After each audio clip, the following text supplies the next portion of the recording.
Darren's back with us, and he's still got most of his cardiovascular system, as far as we can tell. All right. After a fashion. He's functioning at a reduced capacity, I think is the term. Yeah, he's low on hit points. Yeah. Indeed he is. Anyway, welcome back, folks, to Tales from the 20 Side, Pathfinder 2nd Edition Let's Play podcast. My name is Dom, and I'm your Games Master for this and for many other games, and I'm joined by our regular cast members of Mr. Stu Jackson. Hello. Mr. Neil Kelly. Hello. And Mr. Darren Mafucci. Alright. Welcome back, gents. Good break there, everyone? Everyone get hot drinks of choice? Snacks of choice? I just kind of wandered around wondering what to do. And then I came back. Sorry I was late. That's alright. I did the worst thing you can do when you're recording audio. I had dairy. You did. That ice cream did look good though, Stu. I'm very jealous. Yeah. But I've got coconut water as well, so yeah. Although, try a sorbet. I think a sorbet is different, isn't it? Is it? Yeah. Nice sorbet is not the same as having a nice milky vanilla cream. Okay. I did a recording I don't know. yesterday. We'll have a try. Right. You're speculating. Yeah. I thought you were giving me the wisdom of your years of acting experience. I am. Then, Most of my wisdom is speculative. You should try this. Speculative wisdom. I'll have to remember that one. And let me know how you get on, and I'll add it to my pile of it always surprises me, though, how many people don't.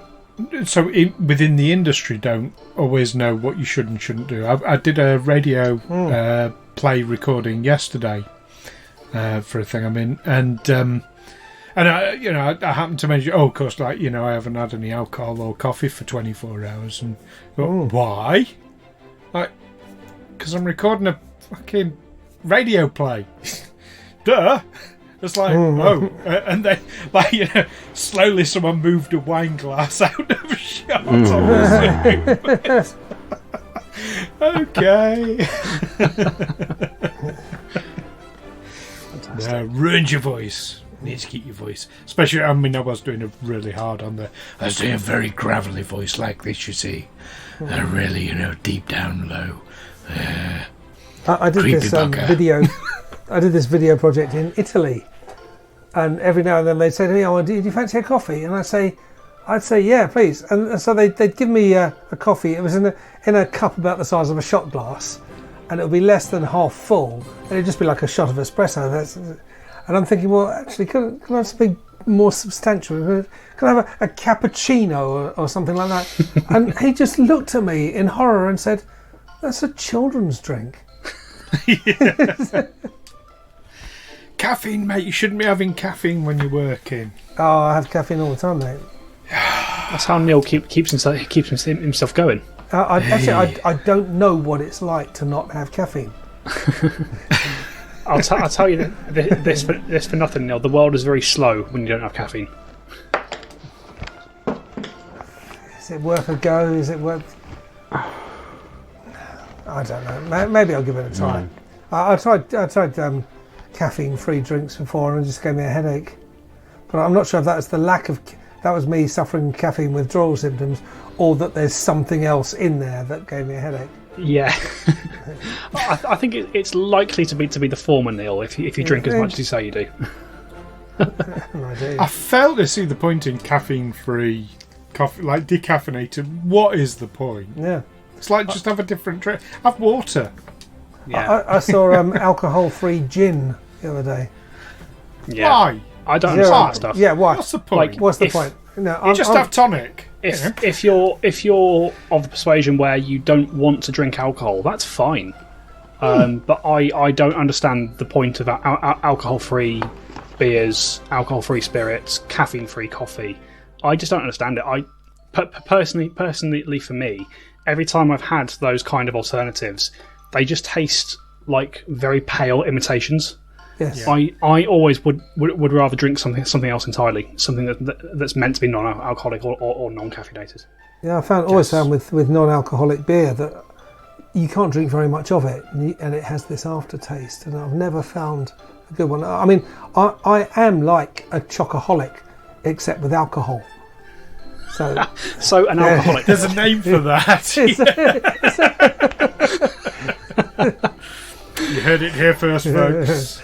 So after this recording, we'll be booking Neil into a clinic. In fact, I've got to go back to the Enchanted Kingdom for drying out. Wow, speaking of drying out in the Enchanted Kingdom, which Alwyn may or may not be doing. Indeed. Shall we get ourselves back into the game, folks? Absolutely. Let's get back to the game. All right.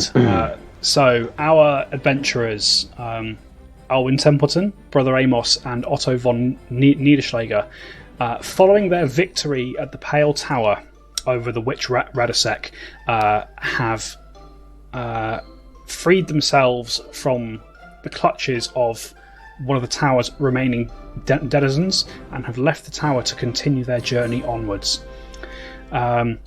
Following their altercation with the creature known as the Mandragora, the party limped out of the tower, wearied and bloody, whereupon they rested at the side of the road to regain some measure of their sense of self.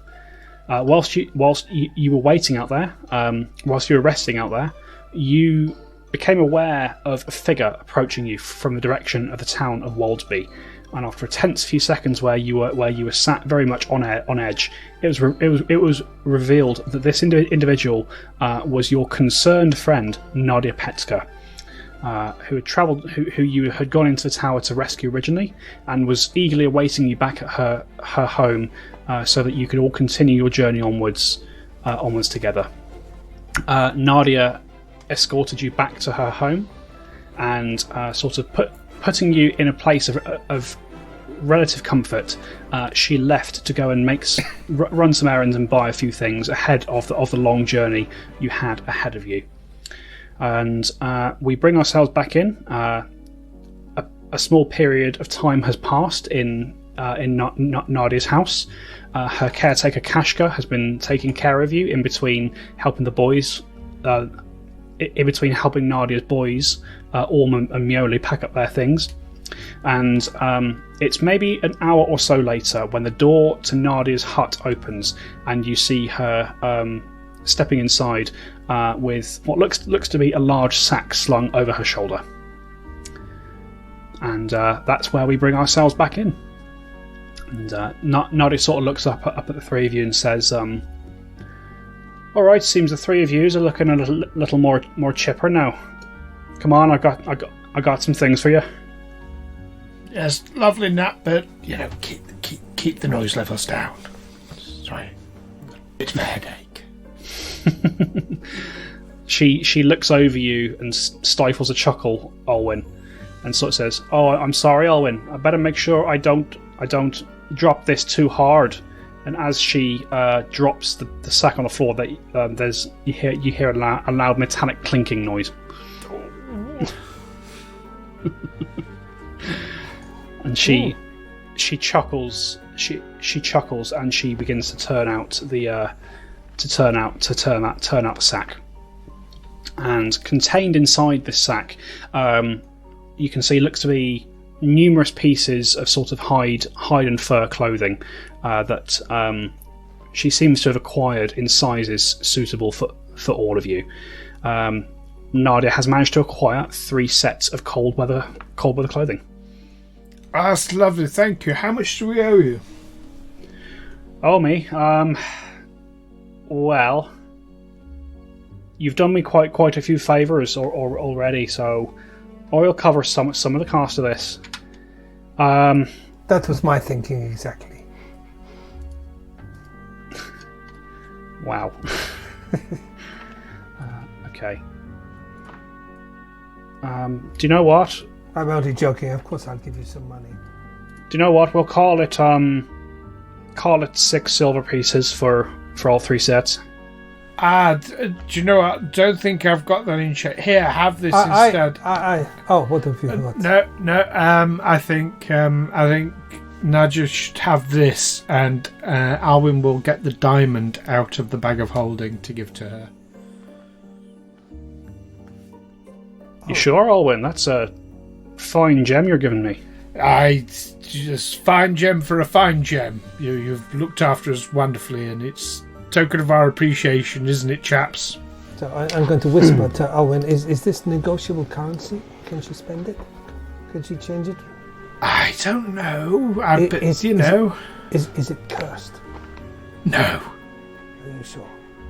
Well, unless you've cursed it whilst I wasn't looking. Not on purpose. No. That's no guarantee. No, it's fine. It's fine. I mean, just so you know what you're giving me, Olwen. This is worth a lot more than 6 silver. I know. All right. And she tucks it into a small pouch. So, hopefully, a good start for your family. You know. I'm sure it will be. As I say, we should probably have a little chat about where we're going. So, you 3 are wanting to go to White Throne, yes? Yes. Yes. Right. Yes. I'm not sure if I mentioned this, but I've got some family over in White Throne who might be able to help you out in what you're doing. It's going to take about maybe 10 days or so to get up to White Throne. On the way, we're going to stop off at a small village called Elsprin. I have some other family there. I'm going to leave the boys there for a few days whilst I take you on to White Throne. Right. Okay. That sounds yes. Sounds brilliant. All right. I've made a note. All right. Now, next question. Have any of you got an experience with, driving dogs, that kind of thing? I've got Chardonnay. Has Chardonnay ever pulled a wagon before?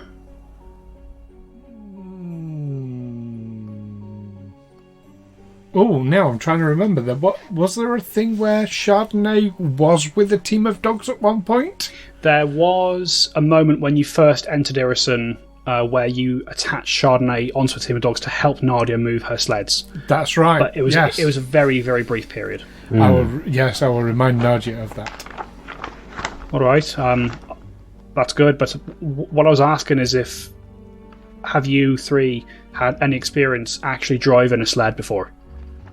Oh, no. Don't get much snow in Taldor. Right, I can imagine you don't. All right, that makes things a little more complicated. See, I was hoping to pack us all onto a couple of my sleds, get us out that way.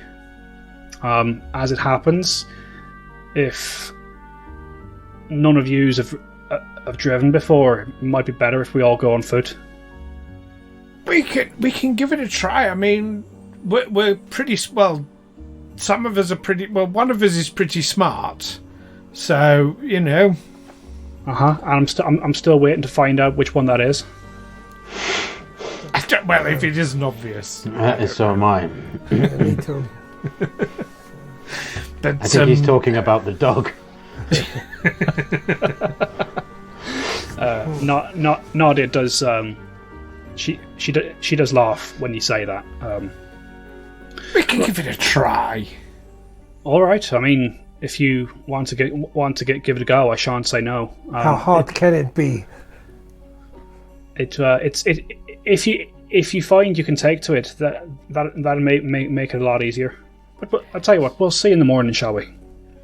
Okay.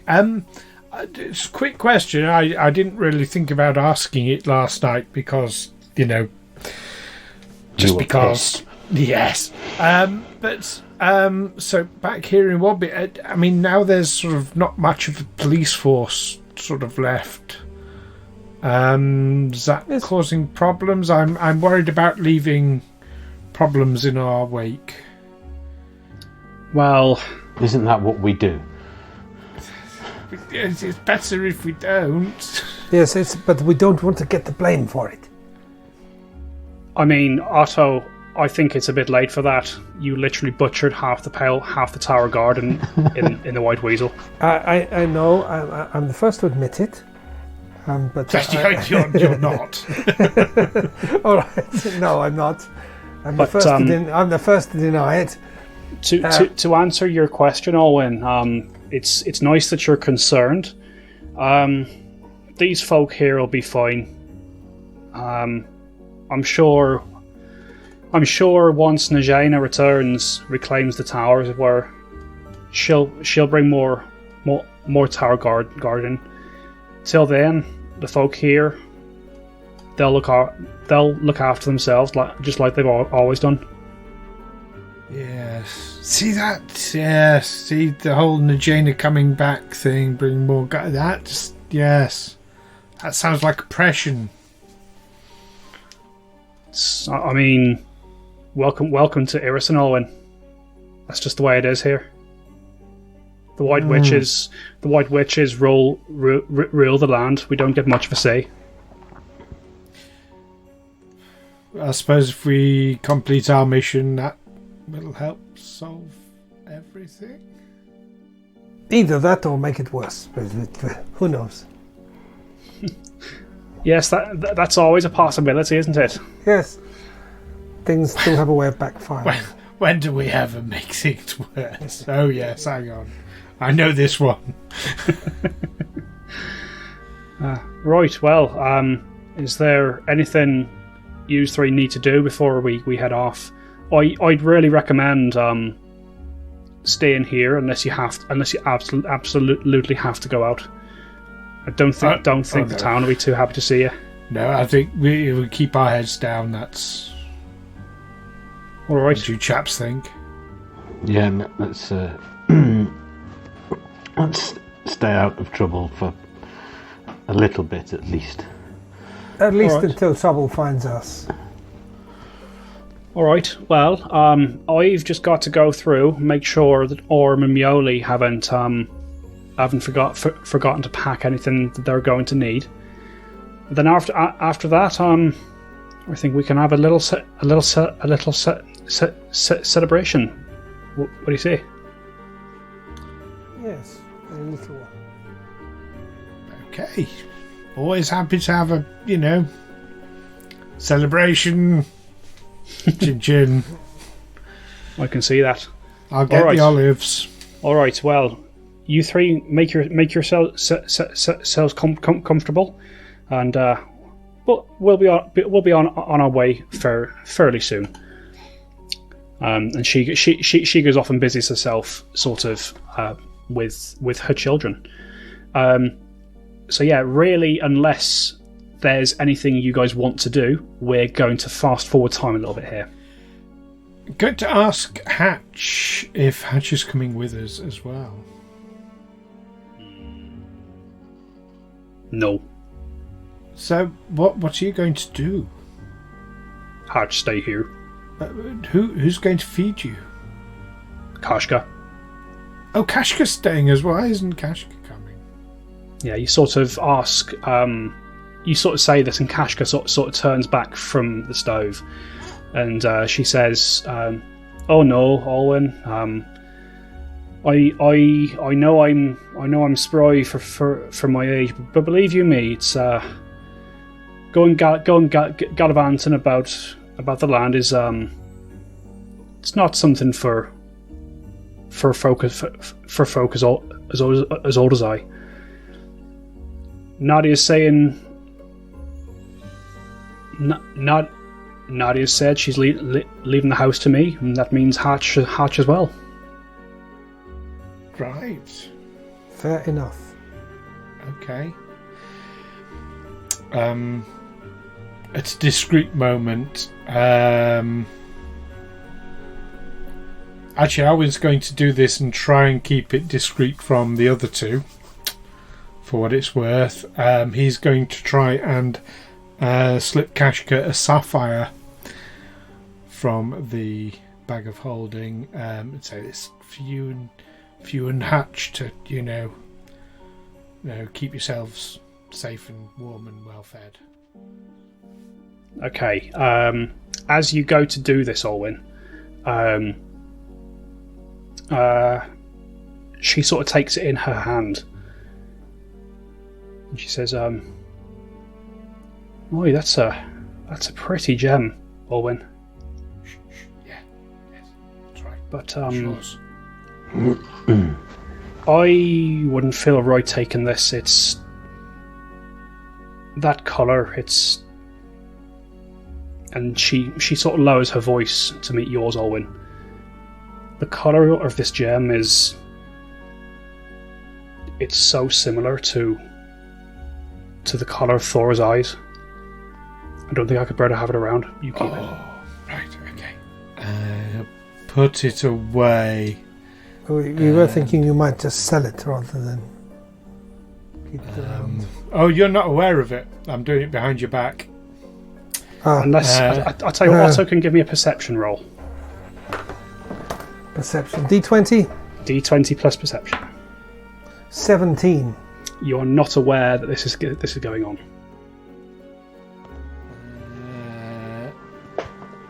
Right, I'll put it away and I'll get out the jewelled necklace and give her that instead. You sure, sir? Oh yes, not sir, but yes. You and Hatch have been so good to us and looked after us, and I wouldn't be right to be rude to travellers now, would it? All right, thank you, Olwyn. We'll make good use of this. You're welcome. Yeah.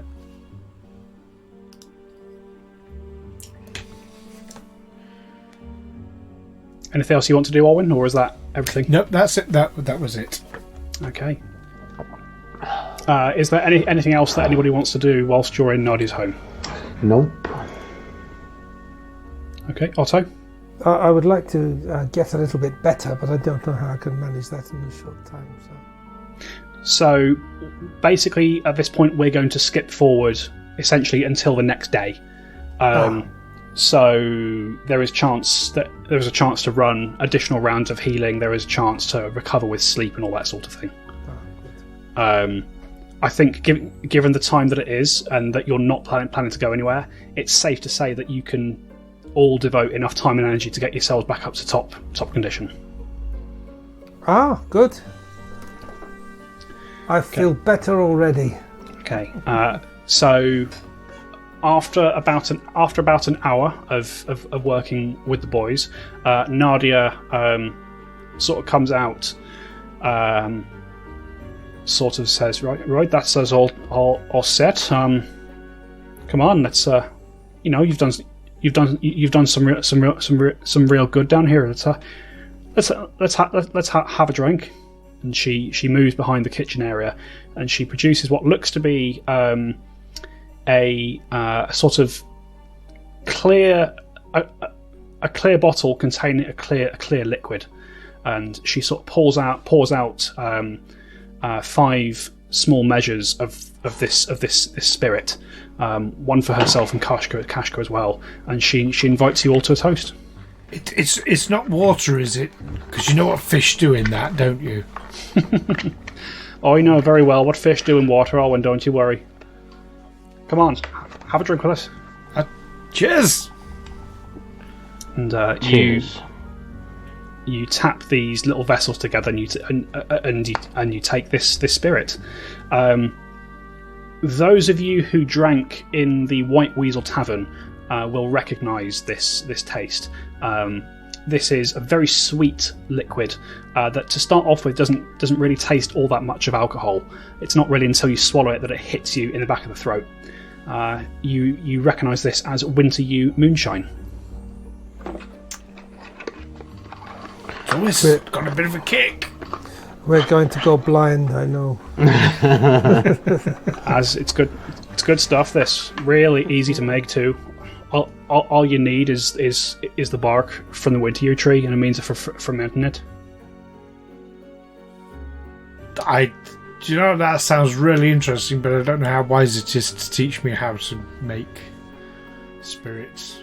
Fermenting is fine. It's when you come to a distilling process that is when you run the danger of making something that can really hurt you.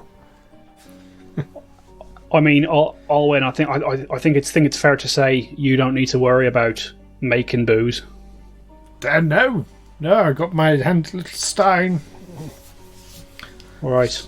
Well, this is very nice. Thank you very much. You're more than welcome. Thanks again for getting me out of that tower.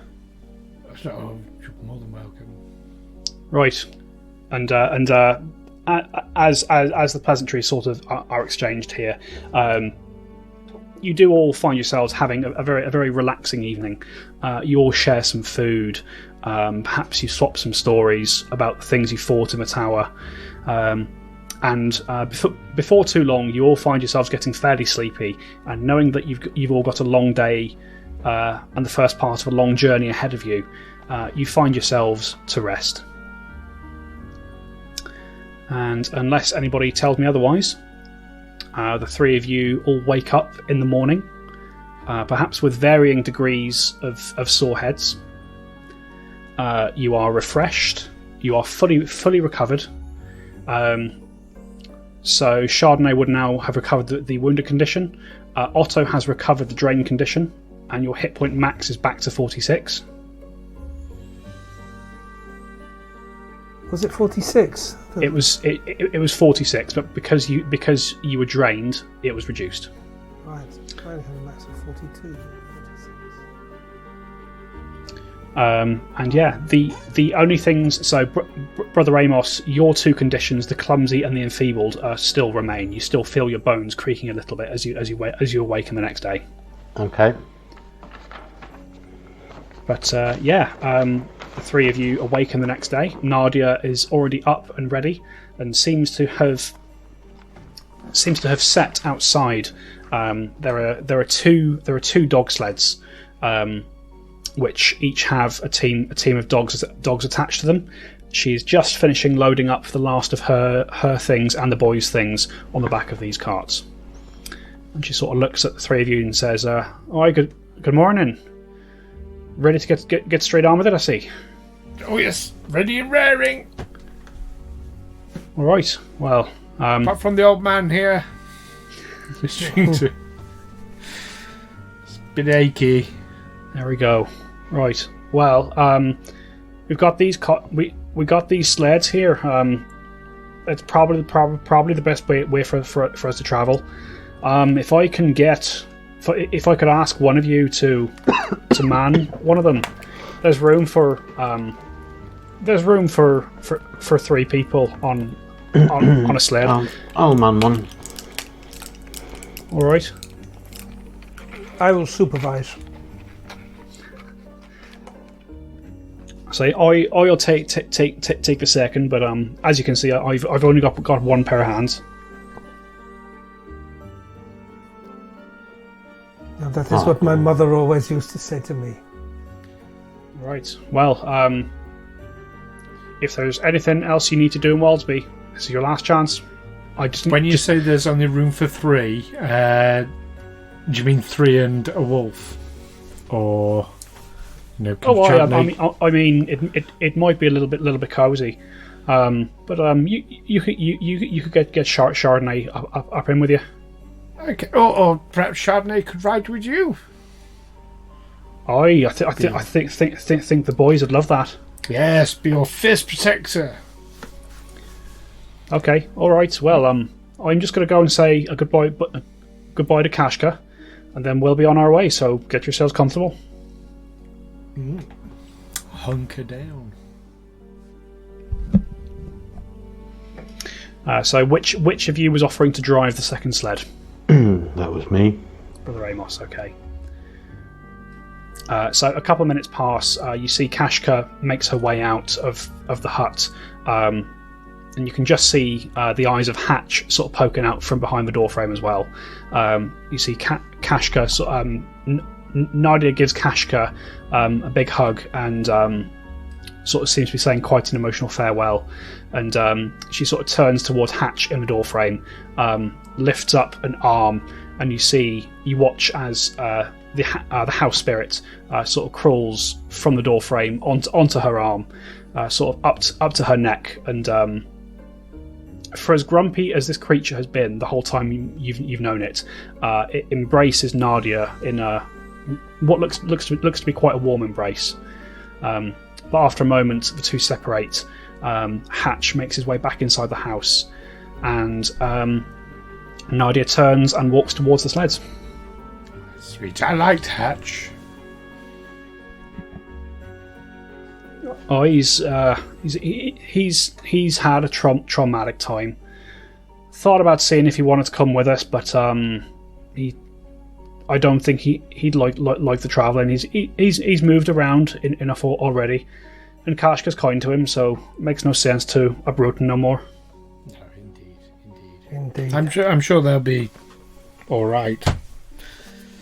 Sure they will. Right. Shall we go? Let's go. All right. And she hops up into the saddle of her sled, and with a deft flick on her reins, you see her team of dogs begins to start inching forward. Come on then, Amos. Let's see what you got. Okay. You don't know what you got till you lose it. Just to say, Amos is his last name. His first name's brother. All right, Brother Amos. You can give me a nature roll, please. Nature. I'm looking at the wrong sheet.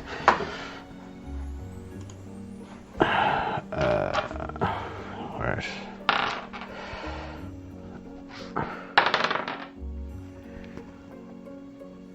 25. 25. Yeah, almost expertly.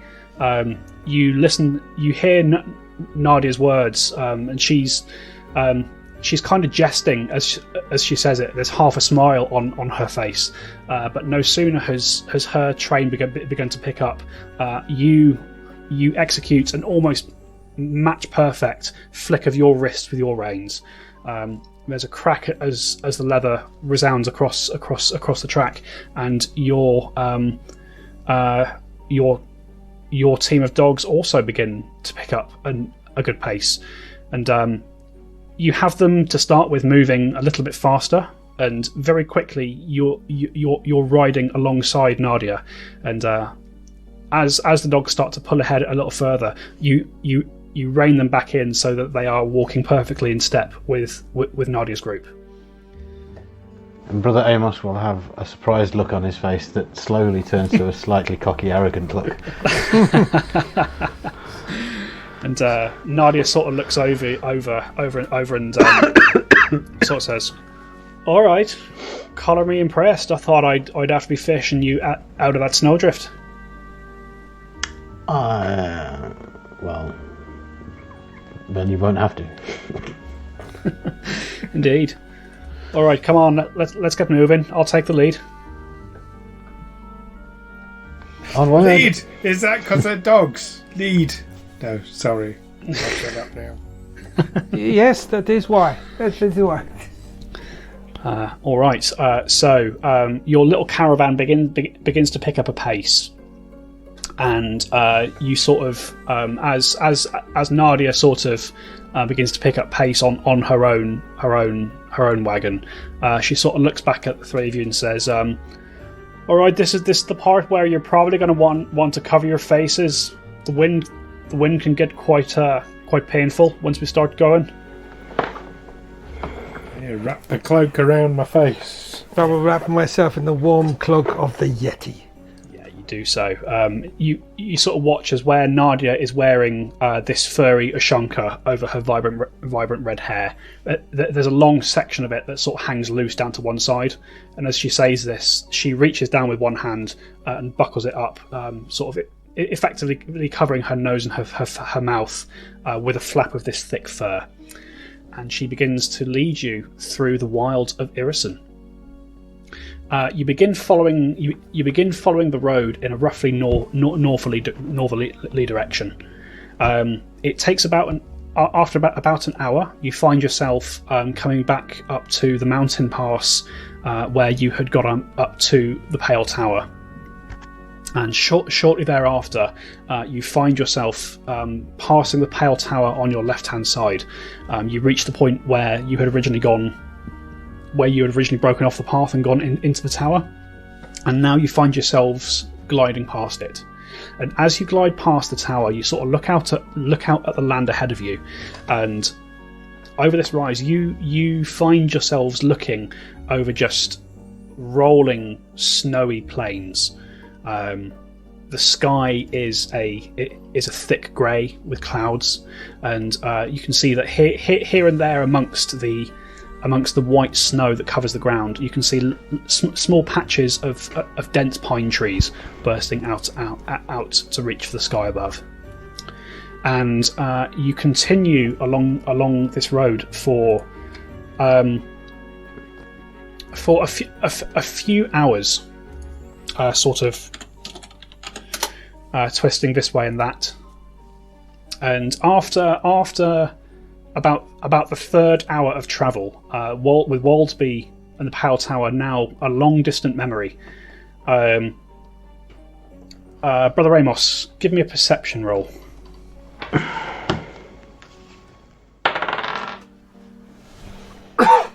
12. 12, okay. You don't notice immediately, Brother Amos, but Nadya's caravan appears to be slowing quite significantly, and perhaps you've just become a bit zoned into the way you're moving with it. But you don't notice that she's slowed down until they've almost dropped behind you. And she calls out as you're beginning to pull ahead. Amos, wait, slow down a moment. Okay, so I'll slow down. Do you see that? Do you see that over there?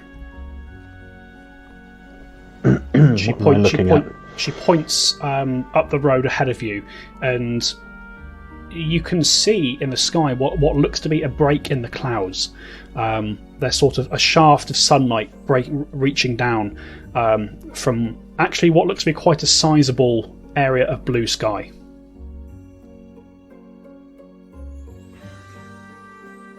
And what am I seeing?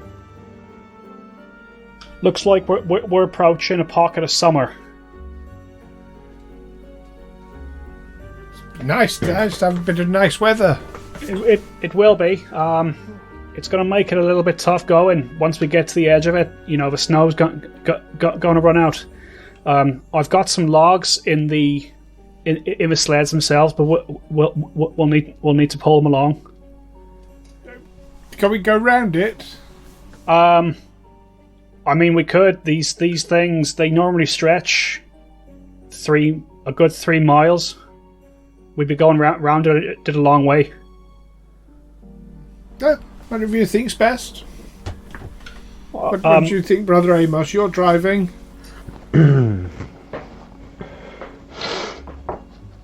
Well, main reason I'm letting you know, like these things, they're not so much a problem. They're quite pleasant when they pop up, but as you can imagine, they tend to attract a lot of wildlife. I'm happy to take Nadya's advice on this one. Did I see somewhere? Do you want some bunnies to play with there, Chardonnay? I think we follow Nadya's advice. Right. So you progress a little bit further, and much as Nadya has been saying, you find the temperature of the air around you beginning to warm up much more than it has previously at any point you've been in Irison. And a few minutes later, as you start to break under this patch of blue sky, you do see that the snow is beginning to thin out, and you can start seeing the dirt of the road that you're travelling, and perhaps also a welcome sight. You also start seeing verdant patches of green, grass and flowers, that sort of thing, beginning to sort of see the sunlight for the first time in a very long time. And you do quite quickly get to a point where if you were to continue having the sleds pulled as they are, you would probably damage them, because they're designed to run on snow, not on hard ground. But as Nadya has mentioned, she does have a store of logs set on the underside of each one that can act as rollers. And she pulls her caravan to a halt, and she says to you all right, what we need to do, we need to get these up onto these logs, and then we move it forward. Someone needs to be behind, take the loose logs, bring it to the front. Does that make sense? Yes, makes sense. All right, it's going to be slow going for a little bit, but we should be through this fairly soon. However, as I said, be on the eye out for wildlife.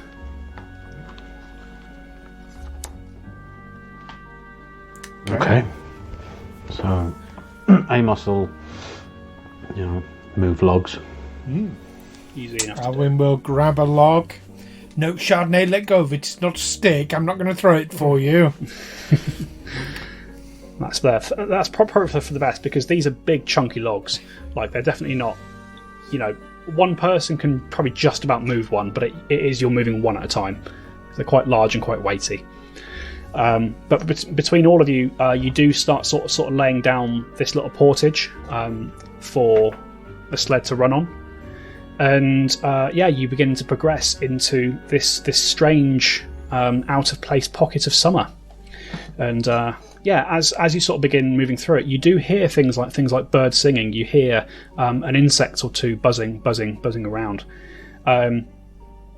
And after probably close to an hour of moving through this area, you all begin to see.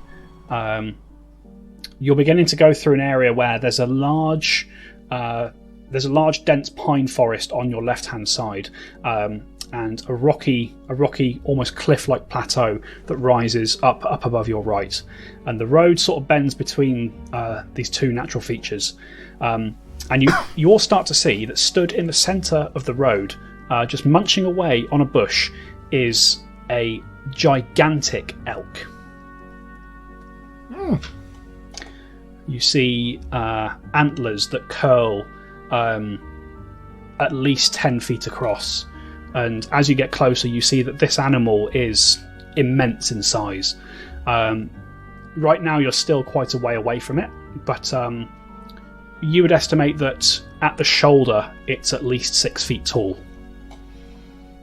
and it just seems to be just there, almost smack in the middle of the road, just grazing on what looks to be a berry bush or something. Oh, big old thing. There's moose loose about this canyon. That is a big animal. Oh, it is big. I'm thinking what happens as we get close to it and it decides not to move. Yes, who knows about mooses? I'm trained in nature. No, perhaps get rid of it without hurting it. You can make a nature roll, Brother Amos. I'm trained in nature as well. You can make one as well, Otto.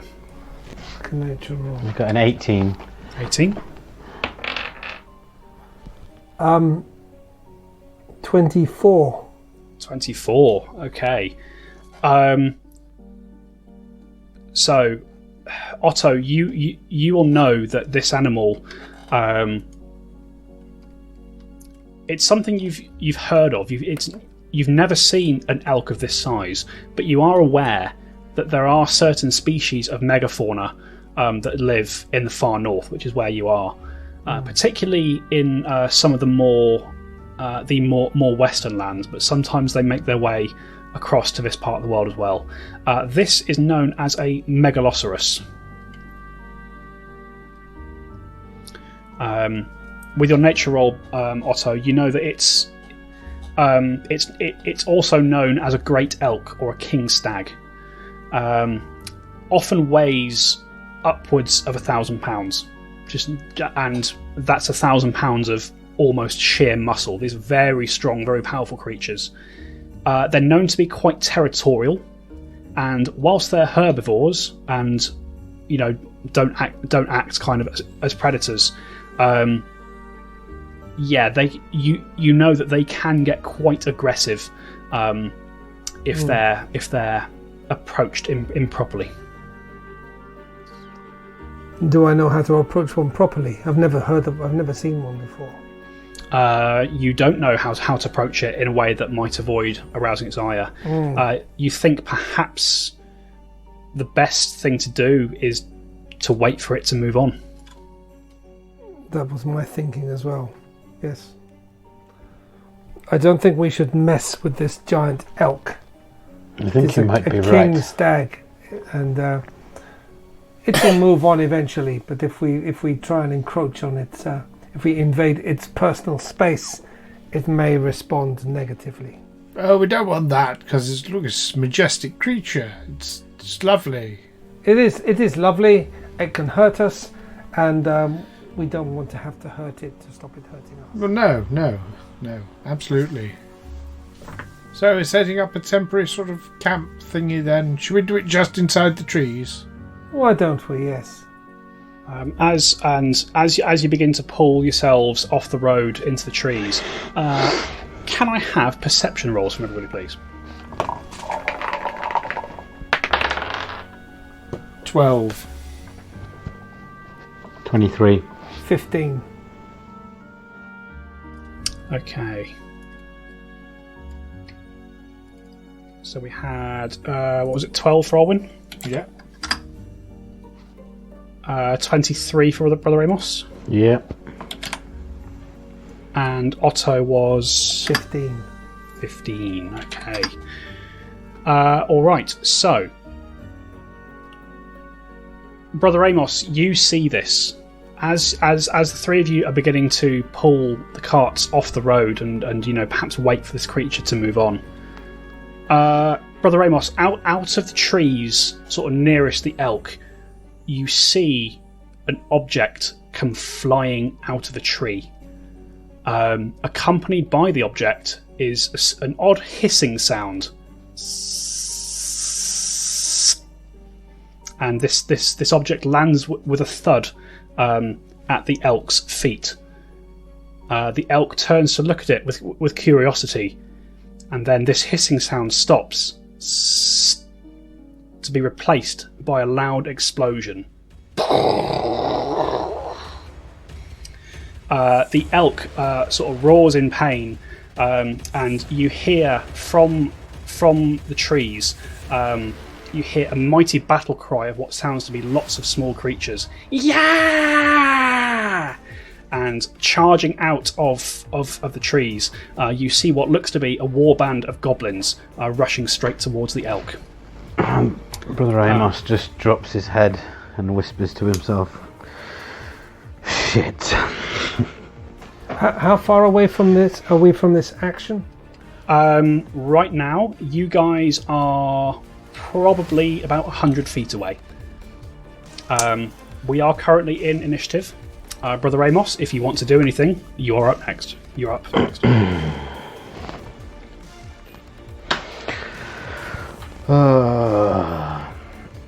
Alwyn, do we kill them or do we talk to them? Can I answer now or? You can answer quickly. Talk to them if we can, but I think we need to protect the poor elk. Do we need? Is this a fight we need to get involved in to defend some creature we've only just seen? Because it's being hunted for food. We're in rounds. We're in rounds. Don't forget. Oh, we're in rounds. Strange thing for me to say, I know, but there you go. Yes, yeah. Okay. So with that brief interaction out the way, Brother Amos, would you like to do anything? I am going to run at them screaming. Yeah, okay. Brother Amos runs towards the goblins. All right. So, what's your movement, Brother Amos?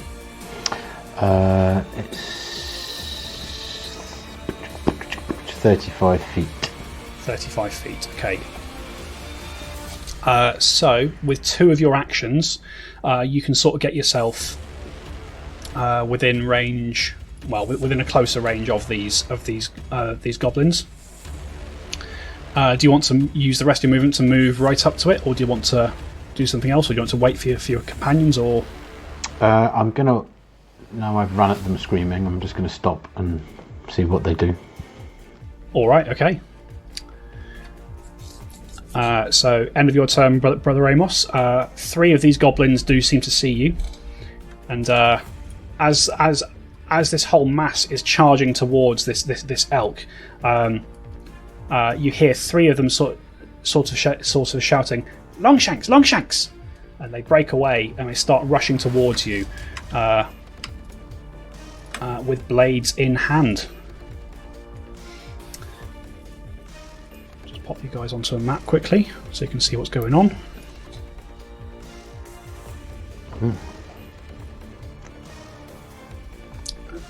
So Chardonnay, Olwyn and Otto are a little further back, but Brother Amos, you are kind of where you are on the map there, just on the edge. You can see that the elk itself is maybe 35 feet away from you, and you can see more of these goblins beginning to pile out of the trees. But those 3 goblins basically spend their action moving towards you, getting to where they currently are. Which brings us round to Otto.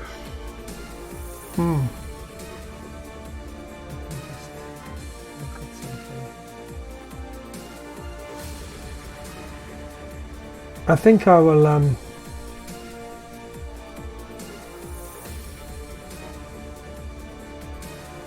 I think I'll move a little closer. Maybe not as close as Brother Amos. Okay. And stop and see what happens. So currently you are you're 70 feet behind Brother Amos. Do you want to get kind of most of the way there? I'll get to about 20 feet behind Brother Amos. Sure. Okay. Which is annoyingly just off the map, so I'm going to put you there. Right.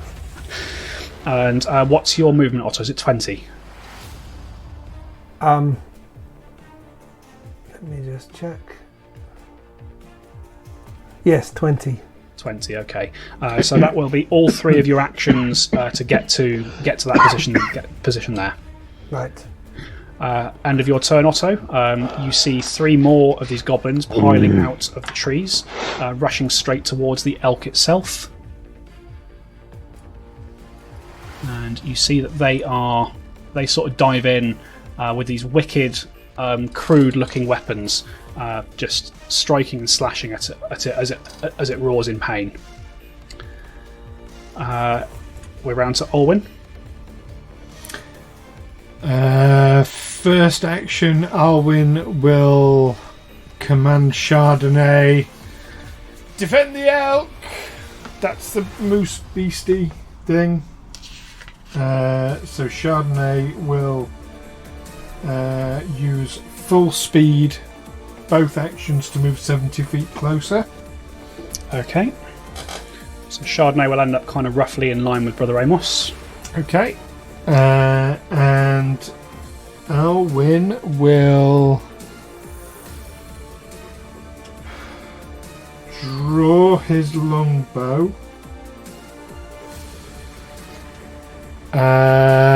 and pop a shot at the nearest goblin. All right, roll an attack there for me, Olwyn. Is it within 100 feet?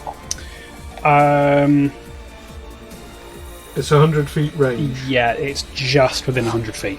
Okay. 27. Oh yeah, that's a critical. Yay! They're goblins, man. They're not that. Oh, Max damage, 16 points. Okay, sort of leaping off of the sled there, Alwyn. You draw your bow in one motion, and you loose your arrow. And Brother Amos, you hear this arrow whistling past your head, and you watch one of the goblins. For one moment, he's running towards you with his scimitar, and then you don't even see what happens to him as he pitches face first and stops moving. And you see that there is a hole through the back of his head. I'll turn to Alwyn and give him a little smile. Just can't see it. I'm about 70 feet away, but yeah. That's it. Okay. That's all your actions, isn't it, Alwyn? That is. All right. Okay. End of your turn. Another 3 goblins sort of come rushing out. Hearing this shout of long shanks by their mates, you see they initially start moving towards the elk, and they instead turn their attentions toward Brother Amos and Chardonnay. They come spinning towards you.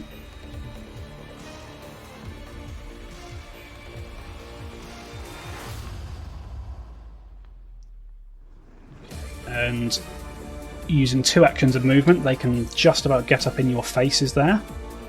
And the last thing they're going to do, they're going to make an attack against Brother Amos and one against Chardonnay. You can see as they sort of get close, these 2 goblins see Chardonnay, and they visibly recoil. Ah! Dog! And regardless, they sort of rush up towards you, and they make attacks against you.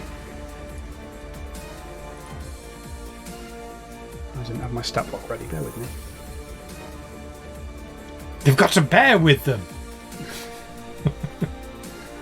Okay, so against Brother Amos, I've got a 22 to hit. Yep, that hits just. Okay, and against Chardonnay, I've got a 24 to hit. And that also hits. Alright, you each take 4 points of slashing damage as these goblins cut into you with these crude-looking blades. That will end their turn. We are back round to Brother Amos. Well, now.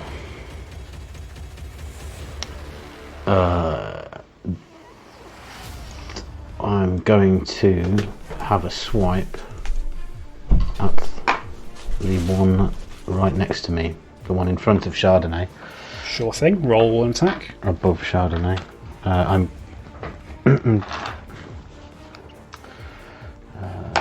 Shoot.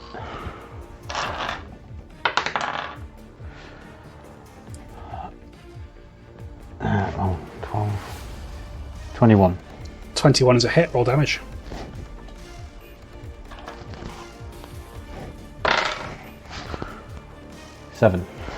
Seven with a single strike. As this creature rushes towards you and cuts you with its weapon, you take the attack on your arm and you twist it round. And as you do so, you drive your other fist into the goblin's face. There is a crack and a splatter, followed by a thud as this goblin pitches over backwards, not moving. Yes. That was your first attack, Brother Amos. Second turn. Move up to that one and take a swipe at that one. Alright, roll. You step up to engage the next nearest one, and you make another strike.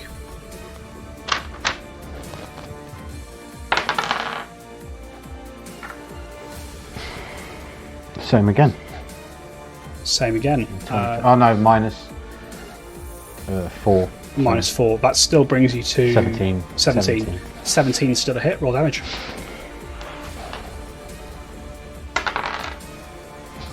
8. Yeah, and with a second quick motion, you step up and you drive your fist straight into the goblin's throat. He splutters and coughs and then collapses to the ground. Nice.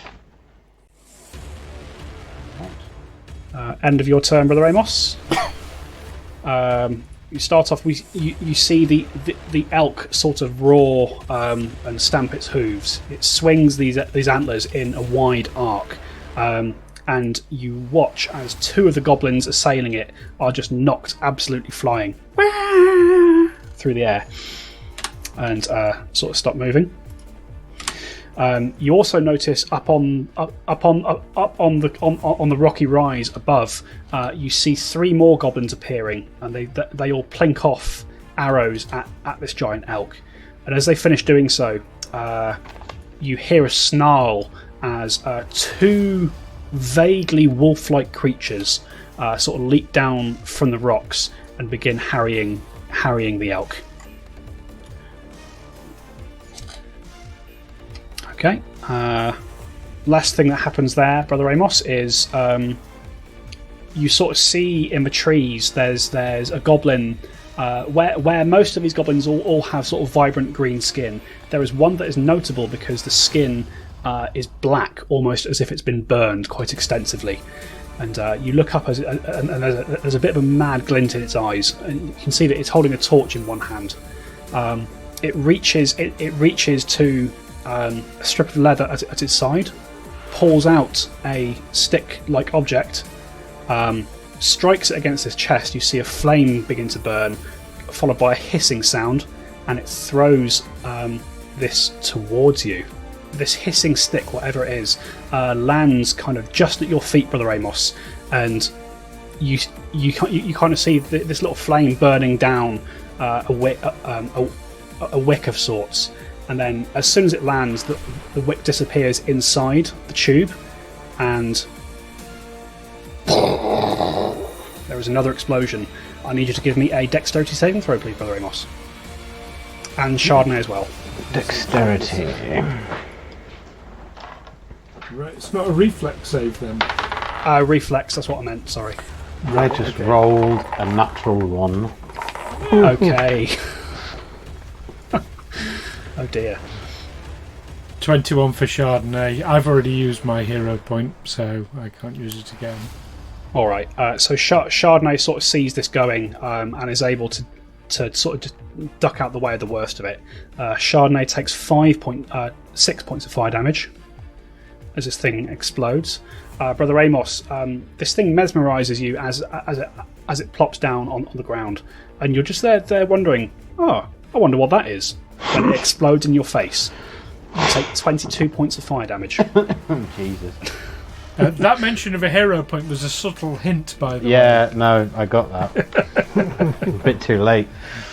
You will also notice that the other goblin that was next to Chardonnay is just incinerated by that, just in like a blah. It gets blown away by his own. By his What mate. did you say? 22. 22 points of fire damage.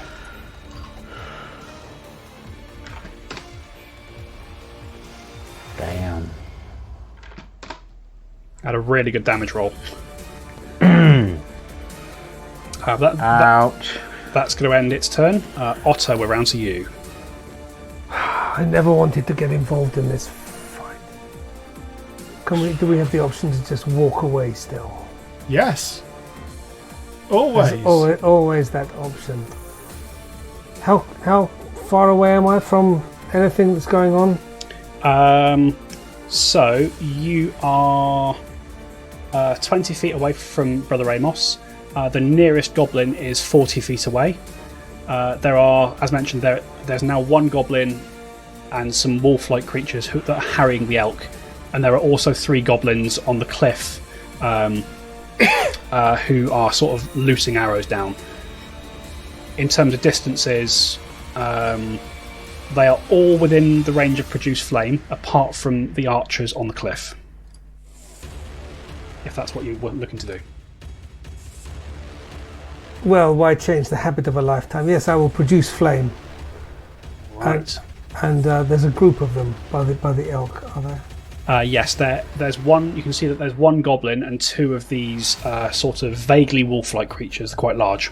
Oh, there's another goblin that's slightly nearer, isn't there? Yes, there is. This one. Yes, I'll produce flame.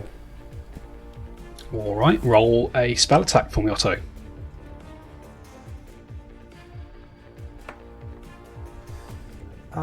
Not great.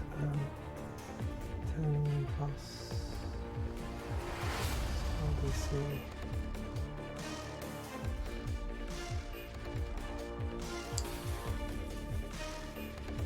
Is it 29? 29 is going to hit. Oh, Roll sorry. damage there. Spell attack. Sorry, it's 19. 19. That's a hit. There, Otto. So it's 2d4 plus 3 fire. 3 plus 3 plus 9. There we go. And as you launch this ball of flame past Brother Amos's head, you catch this goblin square in the face, and it falls to the ground and burns away. You've got an action left, Otto. One action left. I will draw my I will draw my hand crossbow. Draw your crossbow, lovely. Okay, end of your turn, Otto. I really should have labelled these groups of goblins better. It's alright. In fact, I think the group that went after you is now all dead. So we're round to Olwyn. Okay, so how far from Olwyn is this one that's been throwing the bombs? So obviously you're still a way back. The one that's been throwing the bombs is probably about 110 feet away. Right. So first action will be to move 25 feet closer. Okay.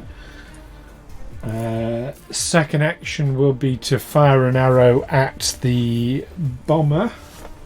Alright. 13. 13 is a miss.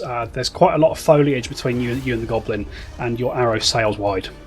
Okay, and last action will be to instruct Chardonnay. Get the other wolves. Go on, get them. So with 35 feet of movement, 5, 10, 20, 25. Chardonnay can reach the nearest wolf, attacking the elk. Okay. With one movement, and will attack with his jaws, in fact. 18. 18 is... Hey. Speaking slowly because I didn't have the stat block up. 18 is enough to hit. Roll damage. 6 points of damage. 6 points of damage. Chardonnay chomps into this wolf-like creature ahead of him, which sort of snaps and snarls. And as Chardonnay bites into it, Chardonnay will hear this. Olwyn won't, but it sort of turns back to Chardonnay and goes, "It's my knee luck," and turns back to the elk. Oh. Right. I didn't quite catch that. None of us did. Anything else on your turn, Olwyn? No, that's it. That's all my actions. All right, we are back round 2. Goblins. Yeah, you see, there's one. This goblin that's engaged with the elk sort of moves in and makes a slash with its crude weapon, sort of cutting a nasty gash in the creature's flank. Another volley of arrows come in from the goblins up on the cliff, and Brother Amos, you will see this figure that's been throwing the bombs. Oh, there's one more there. One more goblin will rush in towards you. Make an attack. 18 to hit. No, that's a miss. That's a miss. So you see it coming towards you, and you're easily able to duck out the way as this weapon slides past you. It's going to try and slash you again, but with an 11, completely misses you the second time. Sort of slashes at you and staggers and stumbles past you. And you watch as the goblin that's been throwing these explosives draws another one, strikes it on his chest. Okay. and throws it back in towards you. Actually, no, does he? No, this time he throws it. He throws it towards the elk. I will need a reflex save from Chardonnay, please. Win. 19. 19 is a success. Chardonnay takes 6 points of fire damage. Again, sees this thing coming in, recognises it from before, and just rolls out of the way as it explodes. The elk is looking pretty angry at this point. It's sort of swaying and stamping its feet. That's the end of the Pyro's turn. Brother Amos, we're round to you. Well, this goblin in front of me is going to get punched in the face. Alright.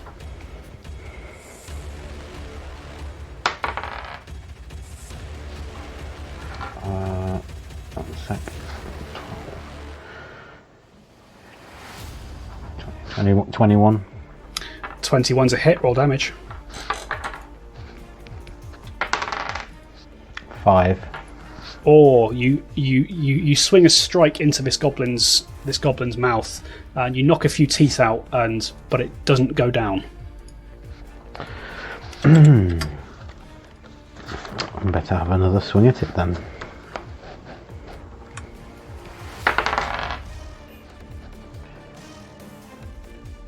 $21 again.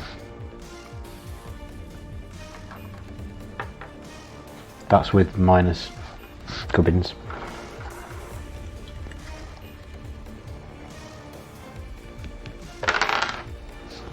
$5 again. Yeah, there you go. And your second strike, you swing in, you knock it one way, and then you knock it a second, and it spins on the spot and collapses to the ground.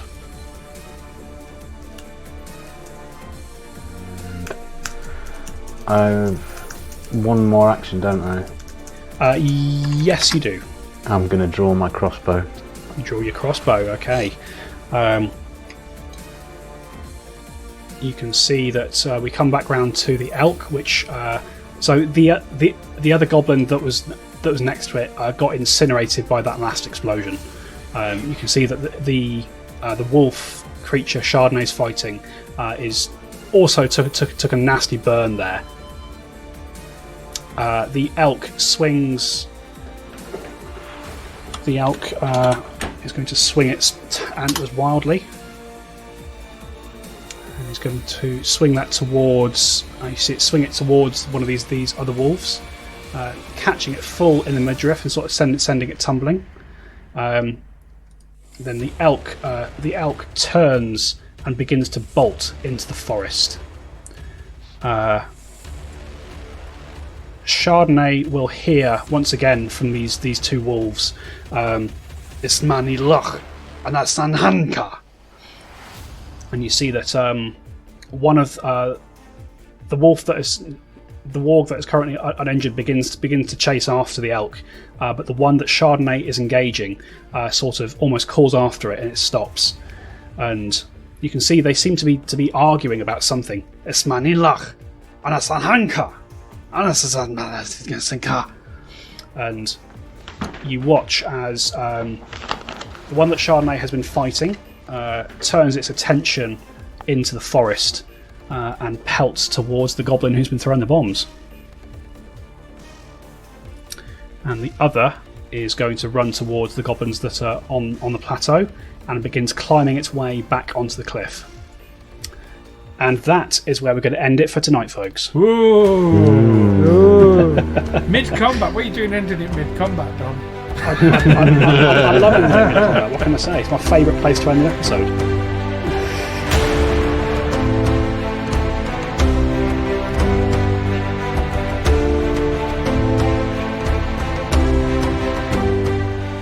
Tales from the 20 Side is a Feagle Films production in association with Juicy Falls.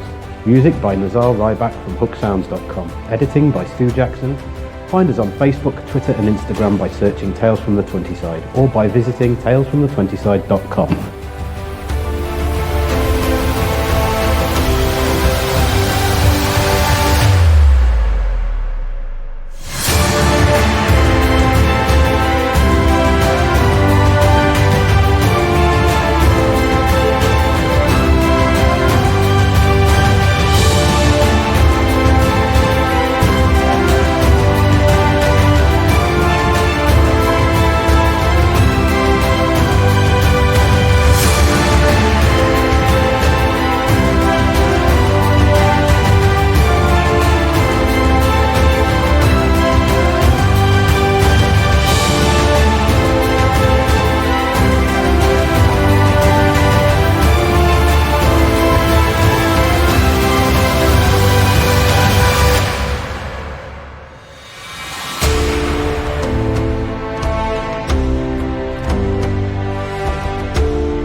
makes me wonder about those warg. Are they perhaps friends rather than foes? Well, are they going to attack the goblins? We'll have to find out, of course. I don't expect to answer. I mean, if only there was some way that you could recall knowledge about creatures that you encounter. Find out on next week's exciting takes episode of Will Otto Turn Into a Shark? And of course, the greatest question of all, where's Nadya been all this time? Nadya has been protecting her 2 young boys. That's probably very sensible.